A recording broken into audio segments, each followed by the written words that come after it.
4-chi qism. Men bara Hamidga bo'lgan talpinishim kuchayotdi. Oxiri uningga o'zimning uni yaxshi ko'rib qolganligimni aytdim. Shu kundan boshlab u yerda yotmaydigan bo'ldi. Biz hatto o'tliq so'yishlarga o'lgirdik. Qalbimdagi Dilshod obrazi tamoman yo'qab, butunlay Hamid o'rnini egallagan edi. Shundaq kunlarning birida bir notanish nomerdan menga telefon keldi. O'nim Dilshodning ekan. Berna, yaxshi turyotamsiz? Ha, yaxshi turyotaman. Siz bilan ko'rishaydigan vaqtingiz bormidi? Vaqtim yo'q. Kechda erimga tomoq atmasam bo'lmaydi. Unda bo'lsa hamsa ati ko'rishayli. Ati bir gap bo'lsin. Nimishqikin uni notanishlardek his qilyotdim. Ilgari uning ismini anglag'animda yuragim tepchaklab ketadi. Mana amdilikda bo'lsa, qilchimi inkos yo'q. Menda uningga nisbatan qilchilik muhabbat yo'qligini amdi his qilyotdim. Biroq Dilshodning men bilan ko'rishish orzusining nimaligini bilolmayotdim. Bugun yakshanba bo'lg'ach, men Dilshod bilan ko'rishmoqchi bo'ldim. U bugun ko'k rangli kostyum burilka kiygan, mo'risida bir qo'l sumkasi esiqliq bo'lib, uning dastlabki loy to'pi holatidan asarmi qolmagan edi. U meni ko'ribla men o'ltirgan jo'ziga keldi. Ondan tamoq buyurdi. U shunchalik ko'p buyurtgan bo'lib, jo'zi to'shib ketdi. Uning nima maqsadi borligini zodalab bilolmayotdim. U tamoq shirasiga sumkasini qo'yib, og'zini ochib, men tarafga surdi.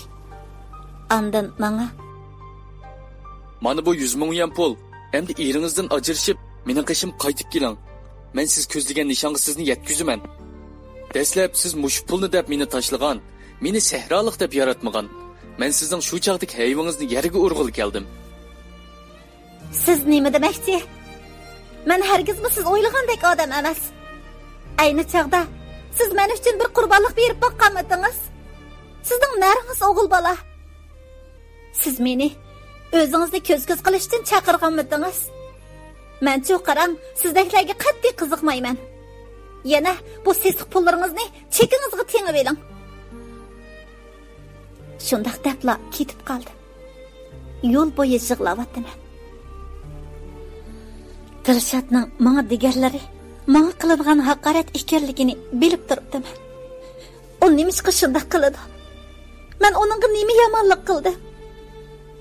Bu savollarim javobsiz qilyapti. Shunday kunlarning birida men bolamga sezik bo'ldim. Balkim bu xabarni Hamid bilsa, qanchalik xush bo'lib ketar, ha? Kech bo'lishini taqozolik bilan kutdim. Kutgan vaqtma yetib keldi. Men ahvolni degandim. Hamid rasululloh bakli xo'shal bo'lib ketdi. Hamid menga teg'imi bak kuyindigan bo'lib ketdi. Yerim kechalarda olma yegim kelib ketsa, uningga aytdim. U ataydan sirtqa chiqib, kashlik bozordan menga olma akilib beradi. Biroq bundaq amroqlik qaynonamni doim xafa qilib qo'yadi. Tamoq say qo'rganda doim hö bo'latdim. Bundaq vaqtlarda sayni Hamid qo'riydi. Men bo'lsam aram alatdim. Bu ahvolni qaynonamni xafa qilib qo'yadi. Shundaq kunlarning birida men bir posilka topshirib oldim. U posilkani menga Dilshod avatgan edi. Men Hamidni ishqa yo'lga selib etib, bog'chaga bordim. Bog'chada pinhon joyga berib, posilkani ochdim. Ochdim-yu hayron qoldim. Chunki posilkada Dilshod ikkimiz tushgan suratlar. Men uningga sovg'a qilgan ochqo'ch qo'nchig'i bor edi. Uningdan sirt bir dona xotira turadi. Men xotirani ochdim. Bu xotira Dilshodning bo'lib, bosh betiga mening ismim husnixat shaklda yozilgan edi. Asta ikkinchi betni ochdim. Men bugun to'liq o'tir maktabga chiqdim. Ota-onamning shunchalik namrat turib, meni yuqurlab o'qitish uchun Noiga akilib berdi. Bara-bara menda yaxshi o'qib, ota-onamning umidini oqlash istiki tug'ildi. Men yaxshi o'qish uchun boshqa shaharlik o'quvchilar bilan aralashmadim. Butkul zehnimni o'qishga qaratdim. Shundaq kunlarda men bir qizni yaxshi ko'rib qoldim. Uning ismi Berna edi. Men uning mendek sehrolikni yaratmay qilishdan ansirab, uningdan o'zimni qochirdim. Biroq uzun o'tmay u menga o'zi talab qo'ydi. Dastlab men qo'shilmadim. Bara-bara uningdan o'zimning ayrila olmas bo'lib qolganimni bildim. Uzun o'tmay biz yurib qoldik. Shundaq kunlarning ma'lum kesh kunida u mening levimga birni suyib oldi. Amaliyotda men shunchalik xo'shal bo'lgan bo'lsam-mu, chandurmadim. Keyin dadamning o'limi bilan oliy maktabda o'qiy olmadim. Bernamu men sabablik o'qimasligi meni beorom qiladi. Biroq u gapida ching turib oldi. Shunda qilib u o'qimadi. Menmi o'qimadim. Men to'pi bosgan yezamga qaytib keldim. Dadamning amalga oshmagan orzusini davomlashtirish qaroriga keldim. Bernaning men sabablik jafo tortishni xohlamadim. Shuning uchun uning azor berdim. Har qitim meni izlab kelganida qasdan uni xafa qildim. U har qitim yig'lab manganida mening yuragim shunchalik og'irdi. Menmo qattiq azoblangan edim. Berna opam bilan ko'rishib, uyiga elchilikka berishni o'tinibdi. Ko'nglimda men intayin xush bo'ldim. Yana bir tarafdan ansiradim. Yana bir tarafdan uning men bilan to'y qilib jafoda qilishini xohlamadim. Buning uchun men u kun elchilikka bormaslikni qaror qildim. Biroq opam men Bernaga va'da bergan cho'qim borimiz deb turib oldi. Menga amal bo'lmadi. Oxiri opam bilan uning uyiga bordim. Ular bizni qizg'in qarshi oldi. Biroq opam kelish maqsadini aytganda uning opasi bizni sat tillar bilan tilladi. Bizni uydan qo'g'lab chiqardi. Men Bernaning shu chaqdagi xijil bo'lgan chiroyidan bir xil ilojsizlikni sezdim. O'z uyimizga qaytib kelganda bo'lsa, opam qattiq yig'lab ketdi. U hatto yig'lab bir kecha uxlamadi. Opam menga yig'lab turib, "Kechir o'g'lim. Pulimizning yo'qligidan sana Bernani ep beramadim. Men sana qarzdor bo'lib qoldim. Dadang hayot bo'lgan bo'lsa, bir amallarni qilib o'qiydik," dedi. Men opamga tasalli berdim. Men tunji bo'lib pulning odam uchun intayin muhimligini his qildim. Oxiri dadamning mahalladagi dehqonlarning uyiga turbuliq suv akiradigan ishni davomlashtirib, Bernani unutib, o'z oldimga igilik tiklayman deb o'ylagan edim. Shu kundan boshlab men armay talmay ishladim. U meni yana izlab keldi. Bu qitim u atay to'y xiti alg'ili bordig'ini, u men bilan yiroqlarga ketkusi borligini aytgan bo'lsa-mu, men qat'iy qo'shilmadim va uningga baxt tilaydiganligimni aytdim. U shu chaqda bo'ynimga gira silib qattiq yig'ladi. Mening ko'zimga yig'i kelgan bo'lsa-mu, mushtimni qattiq tugib, levimni tishlab uningga bildirmadim. Hamda uni ittirib etib, ishimga oldirab ketib qoldim. U keynimdan meni chaqirdi. Meni yaramas, ahmaq deb tilladi. U ho'ngrab yig'lasimi, keynimga qarab qo'ymadim. Chunki ko'z yoshlarim taramlab tushyotdi. Ko'z yoshlarimni uni ko'rib qolmasligini umid qildim. U ketdi. Shu kundan boshlab biz ko'rishmadik. Zehnim quduqdan suv chiqarishdi edi. Shunda qilib Berna to'y qildi. Men u kuni tomoqmi yemadim. Barcha azoblarimni ikki bilikimga yig'ib jafoliq ishladim. Chekamdan tomchi ter quyulatdi. Oxiri kechqurun suv chiqdi. Men darhol kishilarga xabar qildim. Qo'lma-qo'l eriq chepish, turba o'rnatish, suv sayti o'rnatish qatorliq ishlarni tamomladik. Tugmaginni kech soat 12 gacha qo'lchiroq yondirib ishni tamomladik. Atsila bizni kanit komitetidan chaqirdi. Sekretar o'z qo'li bilan maydamga gul taqidi. Ham meni bag'riga besib, peshonamga suyib qo'ydi. Men bekmi xo'shal bo'la olmadim. Chunki Berna ko'z oldimdan ketmaydi. Shunda qilib, Noilik suv idorasidan chiqib, biz chiqargan suvning besimini o'lchidi. Quduq atrofini simnutdan qildi. bir oygacha uyma-uy kirib suvni tekshirdi. Ondan opam bilan menga maslahat soldi. Dilshodjon yosh, chidamcha yigitkan. U bola kentga zoyi ketadi. Shu uydagi sotqinlikni setib, biz bilan birga kessalar. Biz idoradan kichik bo'lsin uy berayli. Dilshodjonni texnik o'rgangil ishkiri o'lkaga avatayli. Ondan qaytib kelganda bo'lsa, bizning idorada ishlab qolsin. Semizroq kelgan ismi Ahmad ismli idora boshlig'i opamga shundoq dedi. Opam ularga: biz o'ylashib baqayli. Bizga 3 kun vaqt bersanglar, bo'lamdi, dedi. Opam udulumga kelib mendan so'radi. Balam, Dilshod, ko'nglingdagini degina menga. Sen qanday qilmoqchi? Opa, qo'shilsang bo'pti-kan. Nima? Sen shular bilan dadang yondirgan bu uyning chirg'ini o'chirib ketmoqchimi? Ining bilan singlingni qanday qilamiz? Opa, men undaq demoqchi emas. Bu uyni taqab qo'ysak bo'ldi-ku. Inim bilan singlimni noyiga yo'tkab aketaman. Biz hammamiz noyida bo'ron yeb, shamol kekirib yuramdik. Nima yeb, nima ichimiz? Ining bilan singlingni qanday o'qitamiz? Bizning chiqimlarimizni kim hal qilib beradi? Sen ishkirga kelsang, biz qanday qilamiz bola? Baribir sen degan dehqonning bolasi. Biz undaq shaharlikka tang bo'lolmaymiz. Jinim bolam, bu niyatingdan yong'in. Opamning yig'isi bilan bu ko'z oldimdagi baxtdan voz kechmoqchi bo'ldim. Ko'nglim shunchalik yerim edi. Bernadan ayrilib qilish bedeliga bu ko'z oldimdagi baxtmo mendan yiroqlab ketyotdi. Eg'ir ümidsizlik ichida etiz ishlarni qilayotgan kunlarda ular qayta meni izlab kelgan bo'lsa-mo, meni topolmabdi. Opam ularga mening bormaydig'imni aytibdi. Ularmo qayt kelmabdi. Oxiri etiz eriqning ishlarini tugitib, uyda o'ltirgan kunlarning birida bu baxit sekretar orqali menga yana bir qitim fursat yaratib berdi. Sekretar opamga tarbiya ishlash orqali bizning yemak-ichmak chiqimlarimizni kanit komitetidan hal qilib berdigan bo'ldi. Garchi opamning nahiyaga borgusi bo'lmasa-mo, amalsiz sotadiganni setib, oladiganni elib nahiyaga ko'chib keldik. O'ltirdigan uyimiz oppoq oqartilgan chiroyli bino uy edi. Oxiri bizning yangi uyimiz bor bo'ldi. Tushdan keyin maktab bilan aloqalashib, inim bilan singlimni ko'chib keldi.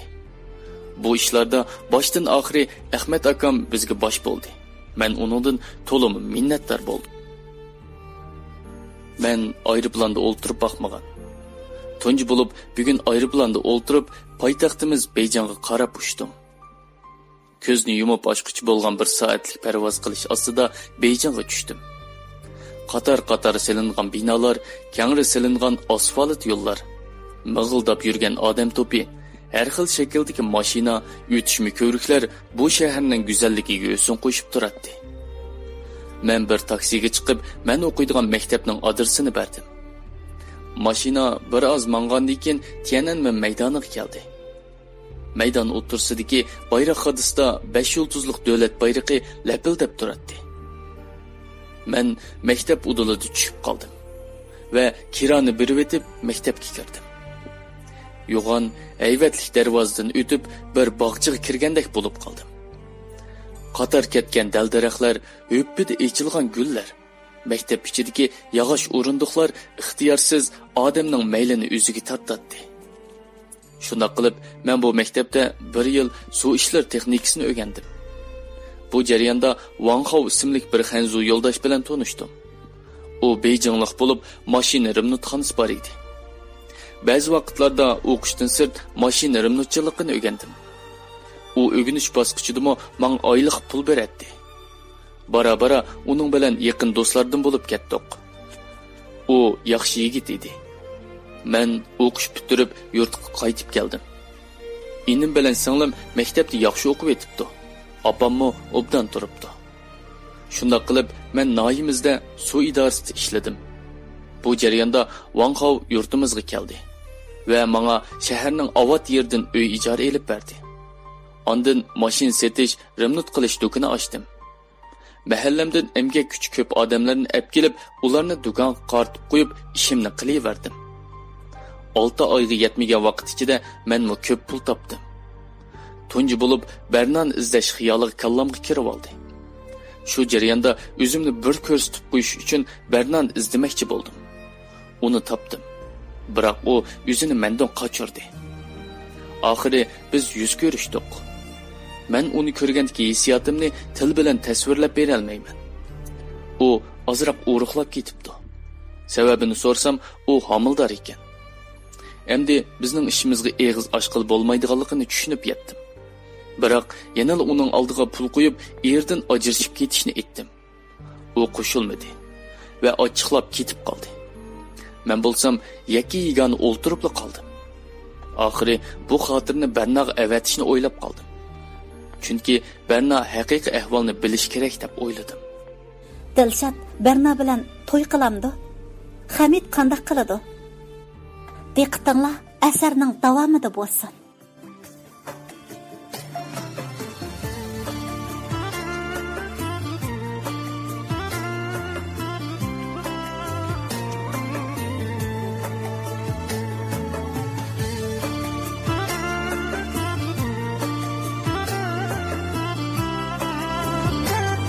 Yoshlar.com'da premyera.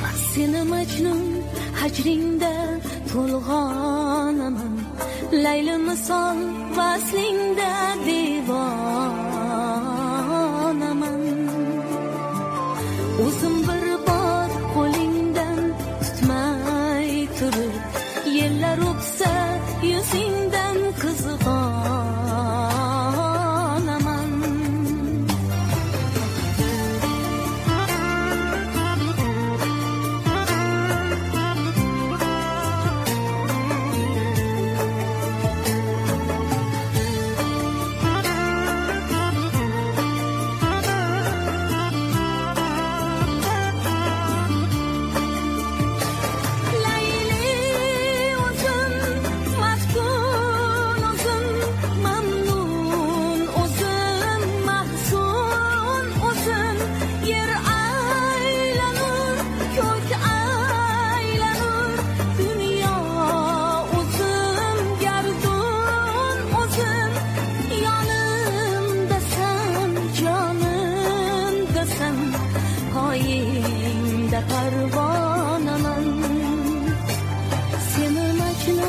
Hajringda to'lg'onaman, Layli misol vaslingda devonaman. O'zim bir bor qo'lingdan tutmay turib, yillar o'tsa yuzingdan qizg'onaman.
Layli misol vaslingda devonaman. O'zim bir bor qo'lingdan tutmay turib, yillar o'tsa yuzingdan qizg'onaman.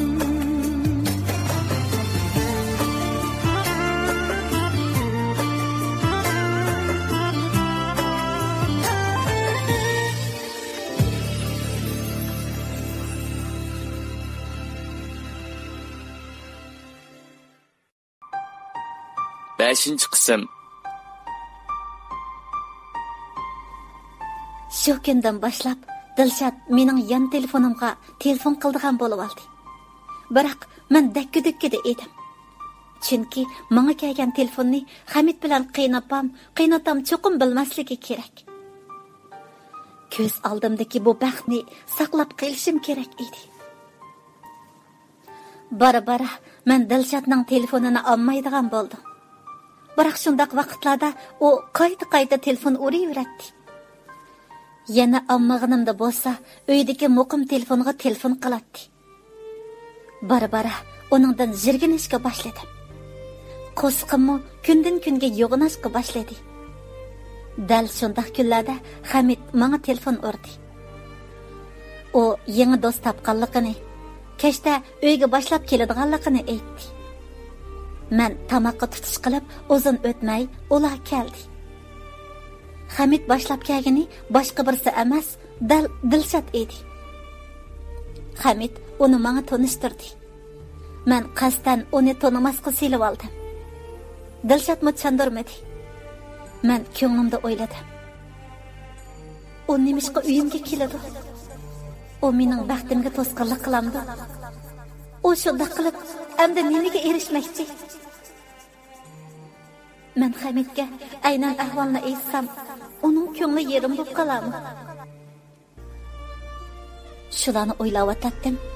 Biroq Dilshod kundiki menga telefon urgan telefonda bo'lsa, sizni suyman, Barma, sizni bak sevgandim degandek gaplarni bak ko'p qiladi. Men shunday gaplarni anglaganimda uningdan texmi bezor bo'lardim. Uningdan bag'ansir jirginatdi. Bir qitim u telefon qilganda uyda say qo'rib o'tatdim. U telefon qildi, olmadim. Qayta uraverdi, olmadim. Oxiri uy telefoniga urganda qaynapam epdi. Qaynapam meni chaqirdi. Men telefonni elishimga Dilshodning sizni sevgandim Barna deyishi meni qattiq cho'chitdi. Nimishqa gap qilmaysiz? Sizni suyman Barna. Uning shunday gaplarni deyishlari meni sarasimga soldi. Men abla xato uribsiz deb telefonni uzatdim. Biroq bu ishni qaynonam sezib qolgan bo'lib, ortiq gapsiz qilmadi. Biroq tamoq yeb bo'lganda mono gapni qildi. Bayam telefon urgan kim? Men do'stim degan gapni aram deyaladim. Shu zaman u chalva qolib ketdi. Sizning oshningiz bor ekan. Qo'zingizga bola, uning bolasimi? So'ralgan savoldan qattiq cho'chib ketdim. Hamid bilan qiynatam menga qarab turadi. Men tushunmadim. Nima? Tushunmadim? Amsi telefondan yot bir erning Barna, sizni sevgandim, sizni suyman degan gapini qanday tushundirasiz? Yana nimaga xufsanlik qilasiz? Men gapimning oxirini deyolmadim. Hamid menga tikilib turadi. Men haqiqiy ahvolni aytmoqchi bo'ldim. Men gapimni boshladim. Men haqiqiy ahvolni aytay, biroq xato o'ylab qolmanglar. Men beshim bilan kapolatlik qila olmayman. Mening oshnam yo'q. Qo'zig'imdagi bola Hamidning bolasi. Biroq mening gapim tugagicha hech kimning so'zimni bo'lib o'tishi mendek qilinadi. Shunda qilib men Dilshod ikkimiz o'tirsidagi ishlarni ularga dedim. Uni asabiylarcha yaxshi ko'rib qolganligimni, to'ydan burunqi uni izlab bag'inimni, qaysi kuni Hamidning uni do'stim deb boshlab kelganligini aytdim. Hamid shu zaman Dilshodga telefon urdi. Dilshod keldi. Hamma ig'ir sukutda edi. Hamid Dilshoddan so'radi. Sening Barna bilan nima munosabating bor? O mening muhabbatim, men uni yaxshi ko'raman. Men uni so'ramadim. Uning bilan nima munosabating bor deb so'rayapman. O mening qiz do'stim, uning qo'shiqidagi bola mening. U sendan ayrilib ketdi. Men uning bilan to'y qilaman. Bo'ldi, so'zlama. Hamid Dilshodni bir mush urdi.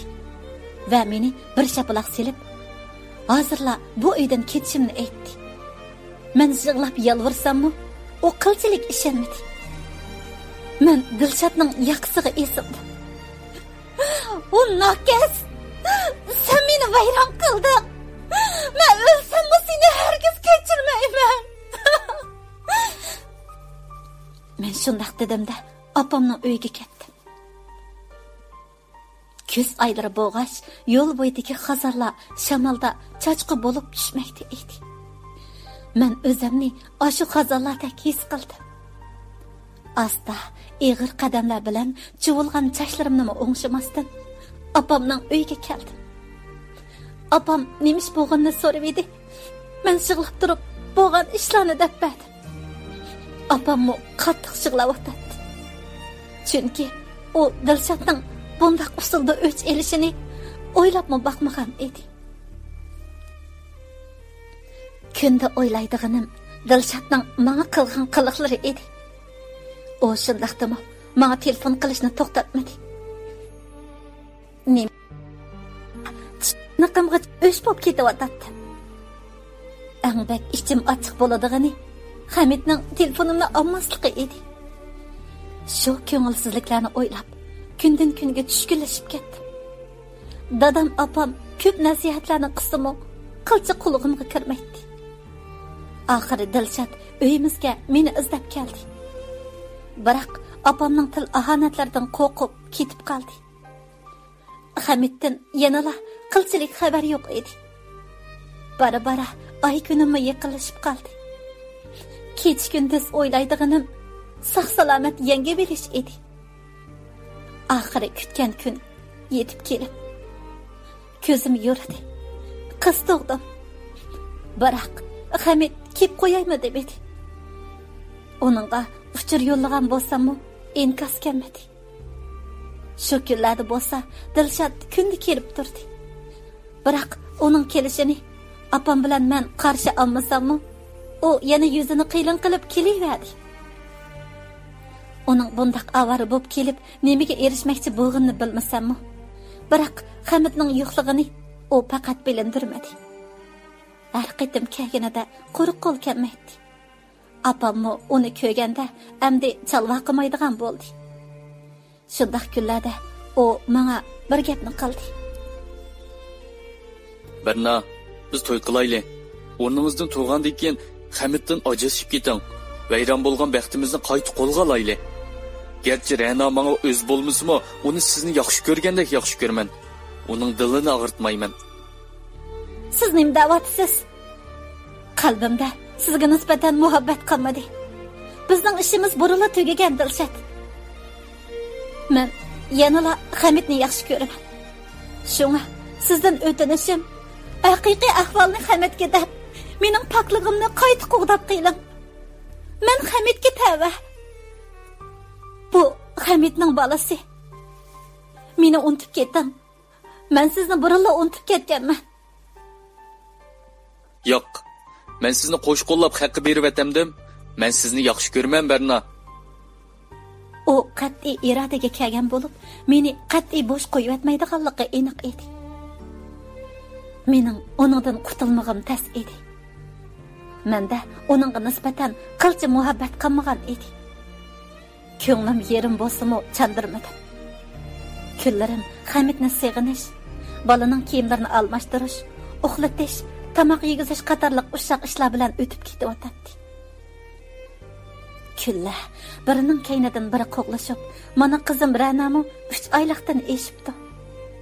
Shundoq kunlarda Hamidning sud xetini topshirib oldi. U mendan ajrashish uchun sudga arz sungan ekan.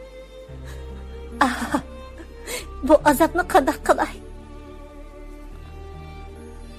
Men jinim chiqib ketsa-mu ajrashmay qilishni o'yladim. Biroq qanday usul bilan qilishni bilolmadim. Kunlar shu tariqada tez o'tib, sudma echildi. Men sudda ikkimizning qizi borligini, bu bolaning kimning beqishi kerakligini o'ttirga qo'ydim. Hamid bo'lsa, bu bolani e'tirof qilmadi. U bu bola mening emas debla gapida ching turib oldi. Sotdan onunğa isbat ko'rsat deganda bo'lsa, o Dilshatni ep chiqdi.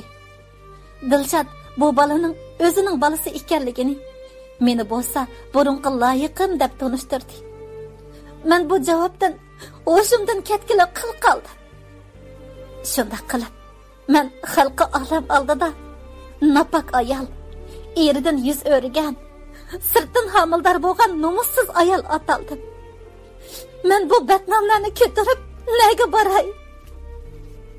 Kallamda chaqmoq tezligida o'lim aks etdi. Qizim Ranani Dilshatga topshirib berib, o'lmoqchi bo'ldi.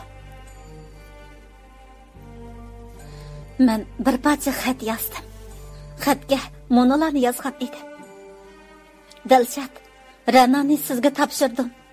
Chunki mening bu kunga kelishimga siz sababchi. Siz sabablik men baxtimdan ayrildim. Yana siz sabablik nurg'un ahonatlarga qoldim. Bu ishlarning sababkori siz bo'lganligingiz uchun men ushiqlik qilish orqali bolamni sizning tarbiyalab cho'ng qilishingizga topshirib bermoqchi. Shuning uchun men bolamni sizning opangizga olib beraman. Ham bu balaning sizning bolangiz ekanligini aytaman. Balkim opangiz mendan yaxshi bolamni tarbiyalab cho'ng qilishingizga yordam bera olishi mumkin. Shunga bolamni sizga topshirdim. Men bo'lmasam holidan obdan xabar ib qo'yasiz. Endi menga kelsak, men o'limni tanladim. Chunki men baxtdan ayrildim. Men bu ahonatlarni ko'tarib hayot yashayolmayman. Lekin birla eg'iz gapim, sizni mangu kechirolmayman. O'limimning sababchisi siz. Siz bo'lg'ashqila men o'limni tanladim. Shuning uchun men sizdan nafratlanaman. Xo'sh, men ketdim. Omon bo'ling. Xitimni Mosiyada oxirlashtirib, bolamni yo'gakiga mahkam yo'gadim. Dilshatning uyiga qarab mangdim. Dilshatning opasi shahar turmushiga ko'nalmaganligidan yana heliqi yezidagi ko'ni uyiga berib olgan edi. Men bolamni elib, ularning mahallasiga qatnaydigan avtobus bekitiga bordim. Va biletdan birini elib, ularning uyiga qarab yo'lga chiqdim. Yo'l bo'yi nurg'un xiyollarni qildim. Ularning uyiga qayrildigan kichik yo'lda tushib qoldim. Bu yo'l yana burunqidekla to'pi edi. Men tizimgacha to'pi kechib, astag'ina ketib bordim. Oxiri Dilshatning uyiga yetib keldim. Dilshatning opasi meni ko'ribla yana burunqidek oldimga choy rasladi. Men bo'lgan ishlarni uningga faqat demadim. Faqatla quchog'imdagi Ranani bo'lsa, bu Dilshatning bolasi deb uning qo'liga tutqizib qo'ydim. O'mi nemish bo'lganligini bilmay qoldi. Mening o'zim safarga chiqdiganimni, shunga bolaga qarab qo'yishni aytdim. Ham qo'limdagi xatni Dilshatga berib qo'yish uchun uningga berdim. Amdala bir yoshga kirgan bolamga ko'zim qiymasimi? Tashlab qo'yib ketib qoldim. Nega berishimni bilmaydim. Balkim Dilshatning opasi Dilshatga telefon urgan bo'lishi mumkin. Men avtobusga chiqmay piyoda ketib bordim. Oxiri piyoda bir ko'rikning bo'yida to'xtadim. To'xtamay do'lqinlab eqiyotgan lay suvga qaradim. Suvga qaragan sari hammadan ko'nglim sovib, hamma narsadan voz kechib, o'zimni tashlag'im keladi. Qanchalik turganimni bilmayman. Nurg'un ishkilnish bilan turib qoldim. Nurg'un ishlarni o'yladim. Bolamni, Hamidni, ota-onamni o'yladim. Men o'lib olish niyatimdan yandim. O'lib olsam, baribir men napak, buzuq ayol hisobida ketib qolardim. Men cho'qim o'zimni oqlab chiqishim kerak edi. Men shularni o'ylayotganimda Dilshatning qayoqdan paydo bo'lganini bilmadim. U menga qattiq vaqirdi. Berna, sarang bo'ldingizmi? Nima ish qilmoqchi? Şundaq, men sarang boldum. Men aqtırıplı qarlandım. Balamnımı başqalar özünün qılıvarsa, men sarang bolmay kim sarang bolatdi? Sana lazımı balığı. Balınımı sana verdim. Endi, meni ala qo'y. Yo'q, siz o'lsangiz bo'lmaydi. Bundaq saranglik qilmang. Siz o'lsangiz men qanday qilaman? Men ölmesem qandaq yaşayman? Xalqlarning yuziga qandaq qarayman? Meni deb Hamidmi azar yedi. Ota-onamning beshi kishilarning oldida past bo'ldi. Shuning uchun men o'lsamla, ular azobdan biroqli qutuladi. Sizmi murodingizga yetasiz. Sarang bo'psiz. Ular sizning bundaq qilishingizga arzimaydi. Ish qilib, men uchun arziydi. Siz mening o'limimga shohid bo'lasiz. Siz guvoh bo'lib qiling-ki, men Berna o'z ixtiyorligim bilan o'lib oldim.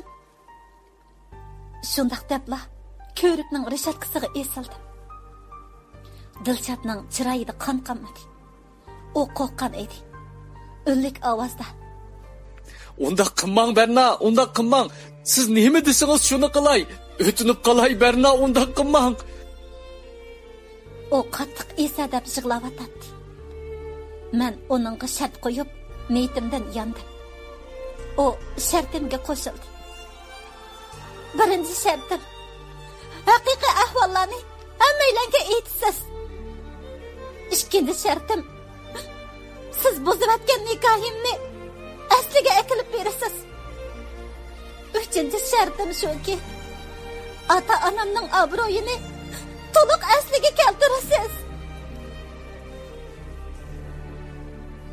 Men uning bilan berib, balamni elib oldim. Uyga kelsam, ota-onam mendan ansirab o'ltiribdi. Ularmi ortiq gap qilmadi. Sevimli tangsharmanlar, Dilshad Rasulullah Bernadan voz kechami? Buningga qiziqsanglar, diqqatinglar asarning davomida bo'lsin.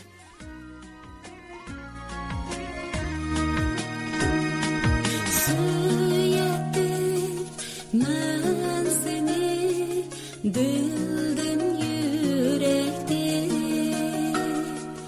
bilmeysen hiyalim sen dilahama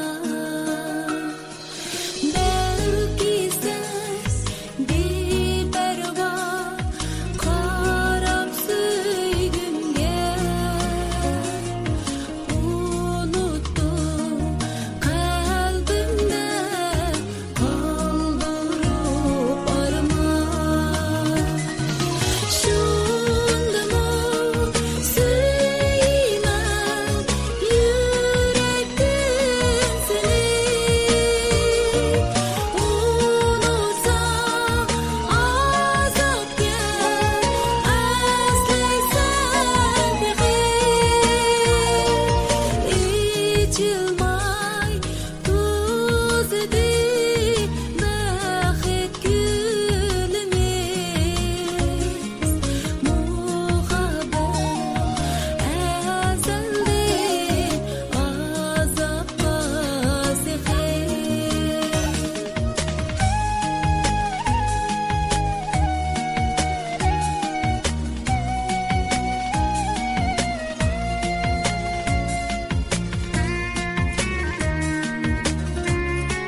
6-qism.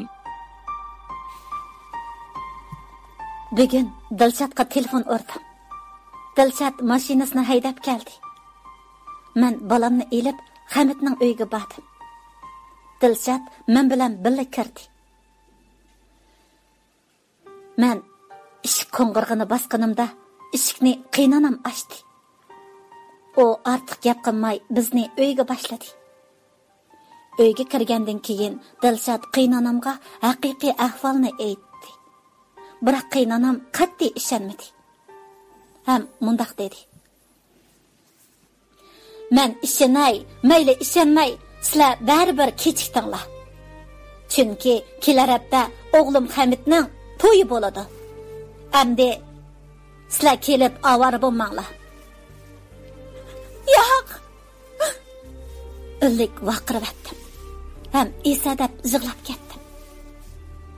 Qiynanam yeshimni surtib turib aytdi. Qizim Barna, ba'zi ishlarni men tushunmayman. Sizlar ajrashib ketdinglar. Endi o'g'limni avara qilmang. O bu to'yga bakmu tasda qo'shilgan. Men uning to'yining buzilib ketishini xohlamayman. Sizmi endi mushu Dilshat bilan uy tuting. Qarasam, o sizni bak yaxshi ko'rdi ekan. Men hech nima deyolmadim. Balamni elib mengish oldida uyning hamma yeriga sinchilab qaradim. Ana, oshxona uyda Hamid menga qach yuvishib beryotdi. Ana, Hamid mening to'shimni kaydirib qo'yibdi. Og'zimga meva silib qo'yibdi. Men bilan krisloda o'ltirib, Koreya filmlarini ko'rishib beryotdi. Men eng oxirgi qitim uning simasini ko'rib qaytib chiqdim. Uydan chiqibla ruhim chiqib ketgandek bo'lib qoldi. Dilshatning tasallilarimi, balamning qiyqirab yig'lashlarimi qulog'imga kirmadi. Butkul asyadim Hamidda edi. Men qanday qilishim kerak? Endi qandaymi qilaman? Nega berib, nada turishim kerak? Ranani qanday qilaman? Qizim, dadasiz kimlarga talmarib yura? Men cho'qim Hamidni qaytarib kelishim kerakdi.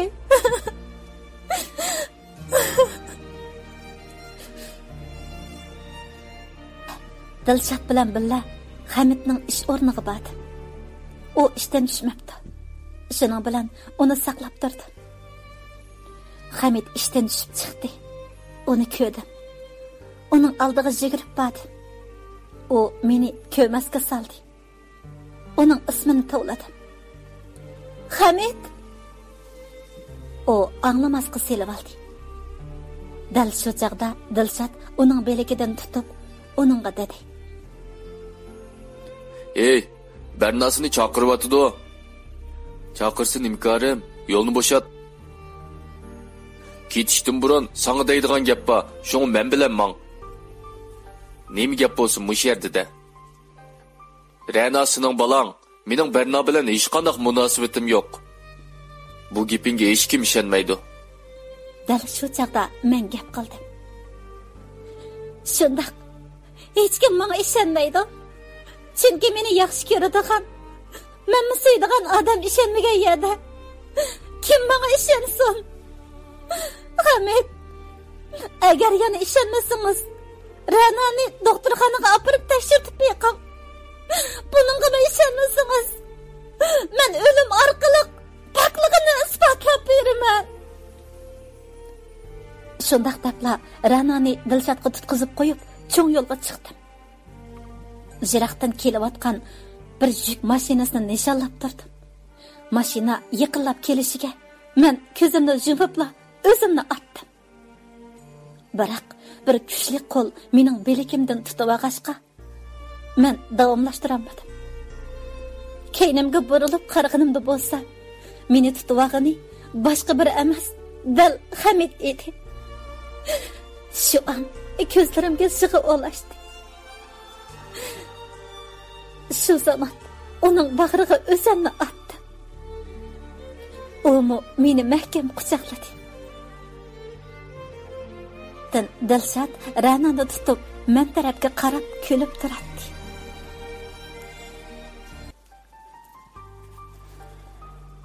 Shu kuni Hamid Rana ikkimizni uyga elib keldi. Qiynonam meni ko'ribla chiroyi o'zgarib ketdi.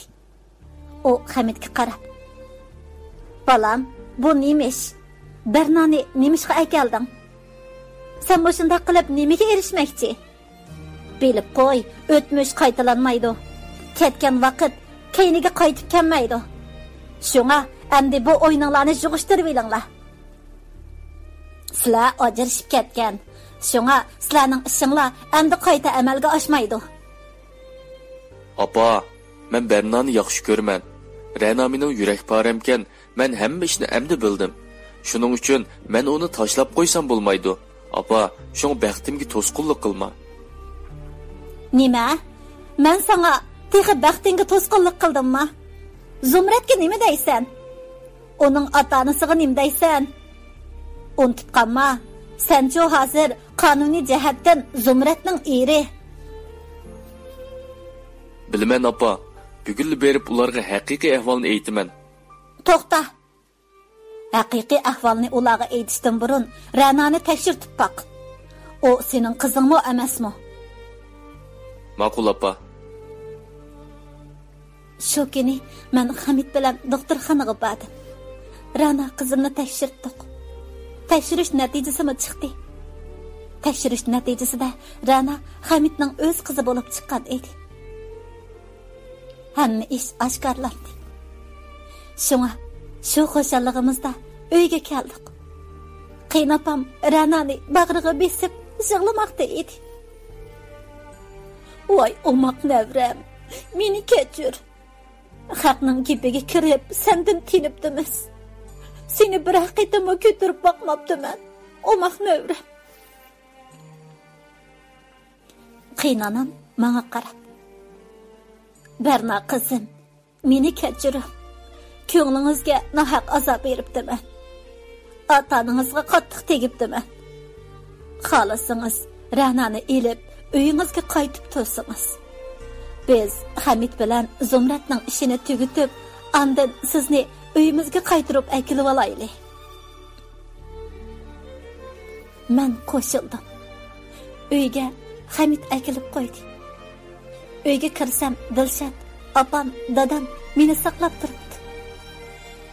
Ularning chiroyida xafaliq aks etib turardi. Opam mendan so'radi: "Nega bording? Hamidning uyiga bordingmi? U yerga berib, nima xo'shallikqa erishding?" "Apa, men baxtimni qaytirib oldim. Ular Hamidning to'yini bekor qilib, meni olib ketadigan bo'ldi. Men bax xo'shal." "Biroq sen bizning hissiyotimizni o'ylab baqdingmi? Ular seni qo'g'lab chiqarib etgan-ku. Ajiba sen shularni unutib qoldingmi?"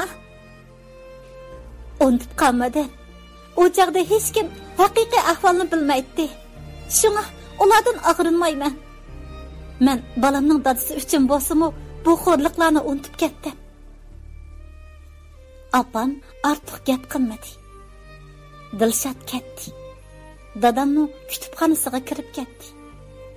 Menmo hujramga aram elish uchun kirib ketdim. Arliqdan 3 kun o'tganda Hamid menga telefon berdi. U meni tamoqqa taklif qilgan edi.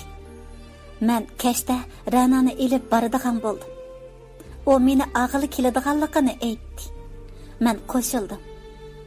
Soatimga qarab etib, tayyorlik qilishga boshladim. Chechimni yo'yib quritib, aynak oldiga kelib o'ltirdim. Yuz terimning bo'p ketganini necha kunlardan buyon tuzukrakmi girim qilib boqmag'achqa shundoq bo'lgan o'xshaydi. Shundoq o'yladim-da, tujibilab turib girim qildim va yangi kiyimlarimni kiyib yasandim. Aynakka bir qarab etgandan keyin Ranag'imo yangi kiyimlarini kiydirib, cho'nglarning qishig'i chiqdi. Opam chaqchaq qildi. "Voy, buncha yasanib nega mangding? Dilshod seni tanıyamay qolmasa yana. U meni Dilshod bilan ko'rishgili mangdi deb o'ylab qoldi bo'g'ay, so'zini davom qildi. Bo'lsa, to'yingni qilib o'tayli balam. Dilshodmo sening holingdan xabar oldi. Ranag'imo o'z bolasidek muomala qildi. Bola cho'ng bo'p ketsa, Dilshoddan yetirqaydigan bo'p qoladi. Mushu vaqtda intayin bilan Dilshodmo uni o'z qizidekli ko'rdiganga va'da bergan. Shunga endi keyniga so'ramay, bugun to'yning gapini deyishibli kala. Dal shu chaqda eshik qo'ng'irg'a besildi. Apam eshikni ochib, hang-tang qoldi. Apa, yaxshi turdingizmi? Hamid shundaq dedi-da, apamga qo'lidagi so'lyav xaltalarni tutqizdi. Apam joyida turibli qoldi. U uyga kiribla Ranani quchog'iga elib akilatdi. Apam so'z boshladi. Ha, asli ishkinglar deyishib qo'yishdikansizlar-da. Shundaq apa, o'zimizning bolasini o'zimiz boqayli. Men faqat shuni deyaladim. Apam turib ketib, sen tatqan ko'ngil og'riqi ozmi? Sen shularni unutib qoldingmi? O bir qitim kelib ahvolingni so'rab baqdimi? Sen bugungi kunlikda shu xo'rliqlarni birdamdala unutib ketdingmi? Yo'q, men unutib qolmadim, apa. Lekin bu ishlarda Hamidda gunoh yo'q. Chunki men boshqalar tarafidan qari bo'lgan. Bu qara Hamidning ko'zini to'sib olgandi. Men burunqi ishlarni unutib ketdim. Shunga, apa, o ishlarni senmi unutib ketgin? Apa, meni kechiring. Men vaqtida sizlarni yo'qlab tura olmadim. Bolamning holidan xabar ola olmadim. Berna bilan Rananing eg'irini sizga soldim. Sizmi oz bo'lmagan azoblarni tatdingiz. Buningdagi holingizdan obdan xabar olaman, apa. O'g'illik burchimni to'liq ado qilaman, dedi Hamid. Apam kulib turib, sizlar bundaq da'vatqa yerda meningmi boshqa fikrim yo'q. Faqat sizlar baxtli bo'lsanglar, menmi xushal bo'laman, dedi. Biz apam bilan xo'shlashib, kechlik tomoqqa keldik. Biz kelganda Dilshod bilan Zumrat kep bo'ptikan. Zumratni burun Hamidning idorasida ko'rgan edim. Onun ustiga u bizning to'yimizga kelgan bo'g'ashqa uni asalla tunib oldi. Hamid oldi bilan so'z boshladi. Oldi bilan Zumrat bilan Dilshoddan kechirim so'rayman. Chunki Zumrat men bilan ajrashib, Bernani qayta amrimga elishimga yo'l hozirlab berdi. Dilshod bo'lsa, Bernani mening yenimga akilib berdi. Men shuning uchun har ikkalariga samimiy rahmat aytaman. Rahmat sizlarga. Rahmat degidek yetish yo'q. Berna hadamni ep kelib elib, menimi xush qilyaptingiz. Menga baxtli bo'lib ketinglar. Zumrat shundoq dedi. La, so'p qolsin, dedi. Biz birlikda tomoq yedik. Tomoq yeyilib bo'lgandan keyin hisobat qilinib bo'lib, Zumratni Dilshod meni Hamid opirib qo'ydigan bo'ldi. Shundoq qilib biz xo'shlashdik. Hamid asta mashina haydayotdi. Rana bo'lsa quchog'imda tatliq uyquga ketgan edi. U bizning uyning oldiga kelganda mashinadan tushmoqchi bo'lganimda qo'limni tutdi. Bir xil illiq sezim ichida allaylanatdi. U yuzimni qo'li bilan o'ziga qaratdi va o'tliq lavlarimga bosdi. Qag'jirab qurib ketgan lavlarim suygining shirin sharbatida sug'urilgan edi. Asta o'zimga qaytib uni ichtadim va uningga: "Men to'y qilmagan qiz, unda qizimiz bo'lmaydi", dedim erkilab. O menga: "Amsi bu bola nerdan kelgan? Siz rost to'y qilmaganmi?" dedi, xo'ylanib turib. "Aski, bak askikansiz", dedim. Andin balani elib mashinadan tushdim. O mashina darisini tushirdi. Men ingishib turib, uningga bo'sh ovozda dedim: "Dadasi, sizni suyman." Men uyga kirib ketdim. Shu ishlar bo'lib, arliqdan hafta o'tgandan keyin Hamid menga telefon berdi. Shanba kuni elchilar keladiganligini aytdi. Men bu xabarni opamga dedim. Opam yaxshi tayyorlik qildi. Menmo ancha-muncha opamning tayyorliklariga yordamlashdim.